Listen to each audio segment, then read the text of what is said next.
ආයුබෝවන් සියලු දෙනාටම අද අපි ලංකා සිදුවීම් ගේන්නේ ප්‍රාග් ඓතිහාසික වශයෙන් වැදගත් වෙන ස්ථාන.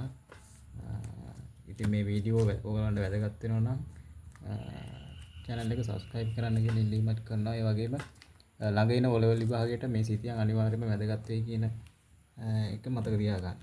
එතකොට ප්‍රාග් ඓතිහාසික ස්ථාන අනිවාර්යයෙන්ම එකක් හෝ දෙකක් O-level විභාගයට අනිවාර්යයෙන්ම ඒවි කියලා හිතන්න පුළුවන්.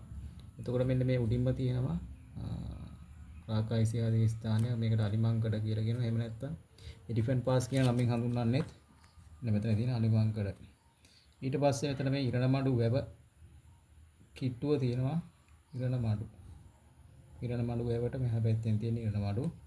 ඊට පස්සේ එන්න මෙතන මාතොර තියෙන ප්‍රාග් ඓතිහාසික වශයෙන් වැදගත් වෙන ස්ථානය. ඊට පස්සේ කලාඔය මුතුනේ මෙන්න මෙතන තියෙන පොම්පරිප්පු. ඊට පස්සේ කලාඔය අවසන් මේ කියන්නේ මුල හරියෙන් තිබ්බන් කටුව තියෙනවා. ඊට පස්සේ මෙතන තියෙනවා අත්තනගොඩ අලුලෙන. ඊට පස්සේ ඒ ගඟේ මෙතන උඩින් බෙලිලෙන තියෙනවා. ඊට පස්සේ කළුමගත් එක ගත්තොත් කළුමගේ මෙන්න මෙතන පාහියංගල.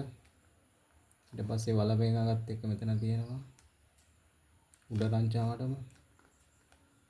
ඊට පස්සේ වලබේ ගඟට එහා පැත්තට ගියාට පස්සේ කිරිඳිඔය මුල බෝන්දල සහ පතිරාජල වෙන මේ ස්ථාන දෙක